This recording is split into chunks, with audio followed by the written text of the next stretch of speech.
D.C., the capital of the world's oldest constitutional democracy. Its marble monuments promise unity, one nation, indivisible. But in 2026, the government beneath those monuments is divided against itself, two parties, two realities, and a political system grinding toward paralysis. This is the story of how American politics stopped being a contest of ideas and became something closer to a cold civil war. Part 1. The numbers of division. The measurements are stark. 92% of Democrats view the Republican Party unfavorably. 93% of Republicans say the same of Democrats.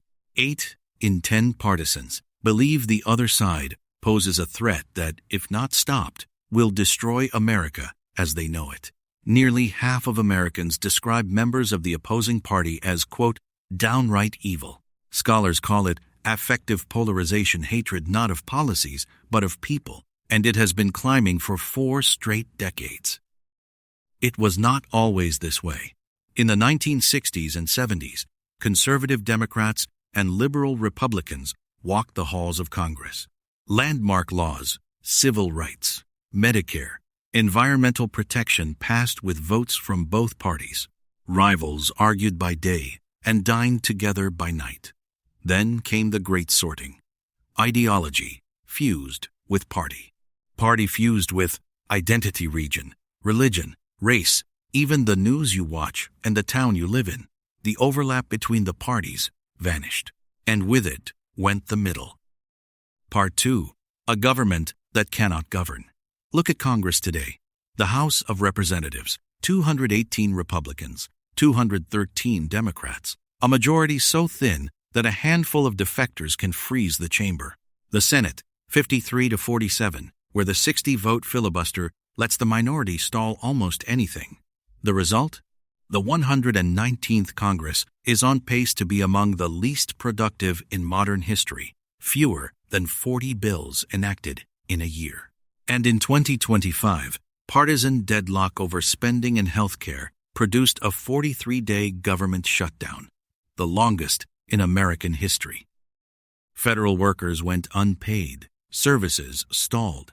A newly elected congresswoman waited 6 weeks just to be sworn in, while the chamber sat in recess. And when Congress cannot act, power flows elsewhere. Executive orders surge. Emergency declarations multiply. Agencies write the rules that legislators cannot pass. The constitutional balance, Congress holding the purse, the president executing the law, bends further with every stalemate. Watchdogs now score American governance lower, year after year. Part 3. Why it keeps getting worse. The machinery itself rewards division. Gerrymandering politicians, drawing their own districts, has made 81% of House seats safe before a single vote is cast. Fewer than 1 in 10 races are competitive. In a safe seat, the only threat is a primary challenge from your own flank, so the incentive is never to compromise, but to perform. Both parties now redraw maps mid-decade in an arms race for seats Texas, California, North Carolina, Ohio trading policy for cartography. Add the media machine, cable networks and algorithmic feeds that profit from outrage, serving each tribe its own facts. 60% of Americans now live in landslide counties where their neighbors overwhelmingly vote the same way. Campaign money flows fastest to the loudest voices. Social media rewards contempt with clicks. Americans increasingly do not merely disagree, they no longer share a common set of facts to disagree about. The costs are not abstract. Shutdowns shave billions from the economy. Debt ceiling brinkmanship rattles global markets. Ambassadorships and judgeships sit vacant for months. Political violence, once unthinkable, has entered the mainstream of American fear, and public faith is collapsing. Only 10% of Americans approve of Congress. 87% say they are exhausted by the division. A majority now worry openly about the possibility of sustained civil conflict. The world's example of self-government has become a warning.